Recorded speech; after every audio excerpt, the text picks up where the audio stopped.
In part 1, we learned that the number 144,000 is not literal, but symbolic, denoting the witness of divine government and order as it relates to a day of the Lord. Of course, government and order must be administered, and so we find a people in both Revelation, chapters 7 and 14, who comprise 144,000. In Revelation 7, we're told that it's a people sealed from every tribe of the sons of Israel. In Revelation 14, it's those who have his name and his Father's name written on their foreheads. There are those who believe that the group in Revelation 7 is different from the group in Revelation 14. I'm inclined to believe they are the same group, and that each perspective gives us a more complete picture of who they are. The fact that they are seen standing on Mount Zion with the Lord leads me to believe that they are in a position of divine rule. Consider what Jesus told his disciples. Then Peter said to him, "Behold, we have left everything and followed you. What then will there be for us?" And Jesus said to them, "Truly, I say to you, that you who have followed me in the regeneration, when the Son of Man will sit on his glorious throne, you also shall sit upon 12 thrones, judging the 12 tribes of Israel."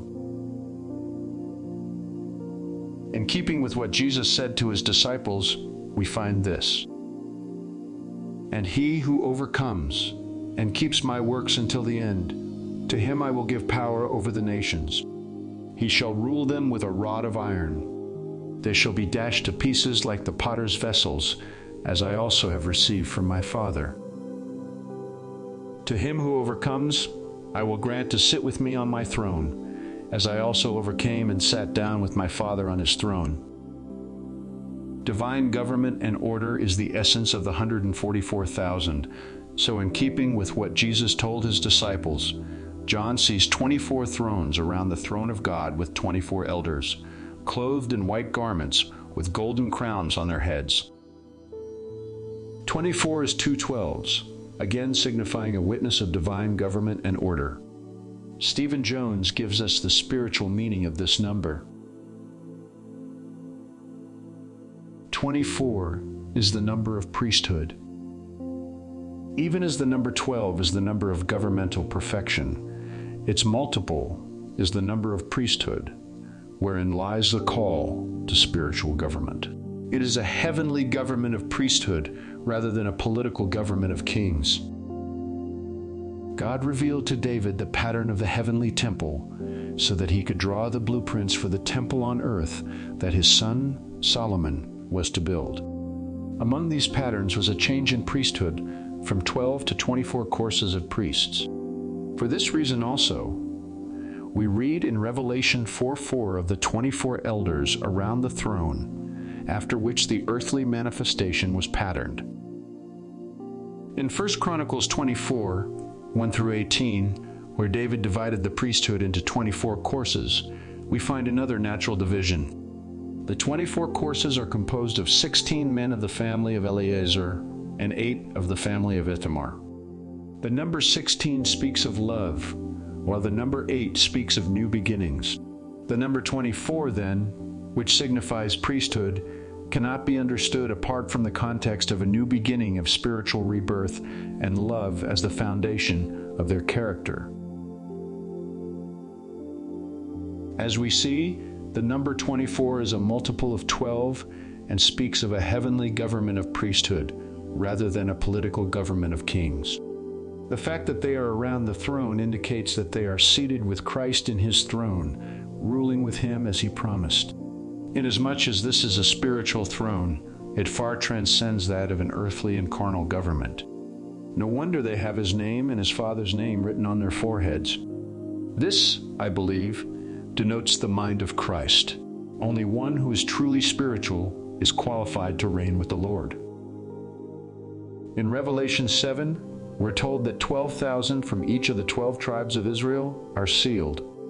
Strong's defines this word as to stamp with a signet or private mark for security or preservation, literal or figurative, by implication to keep secret, to attest. This brings us to the following. but God's firm foundation stands, bearing this seal. The Lord knows those who are his, and let everyone who names the name of the Lord depart from iniquity. Who are sealed? They are those whom God knows are his, who may or may not have any affiliation with any religious collective which exists. So, in that sense, it is secret, for God alone knows the heart. Since the 144,000 denote divine government and order, it naturally follows that these next passages speak of the same. And I saw thrones, and they sat on them, and judgment was committed to them. Then I saw the souls of those who had been beheaded for their witness to Jesus and for the word of God, who had not worshipped the beast or his image, and had not received his mark on their foreheads or on their hands. And they lived and reigned with Christ for 1,000 years. But the rest of the dead did not live again until the 1,000 years were finished. This is the first resurrection. Blessed and holy is he who has part in the first resurrection. Over such the second death has no power, but they shall be priests of God and of Christ, and shall reign with him 1,000 years. What is the subject of these passages? Thrones, and those who sat on them and issued judgment. Is this not in keeping with what Jesus told his disciples in Matthew 19? It is. How is our 144,000 rendered? 12 times 1,000. No wonder then that we see our 1,000 years connected to thrones and judgment with those who live and reign with Christ. In perfect agreement with our understanding of the spiritual meaning of 24 as priesthood, we're told they shall be priests of God and of Christ. Traditional Christianity has long taught that this 1,000-year reign is future, not present or past. But is it?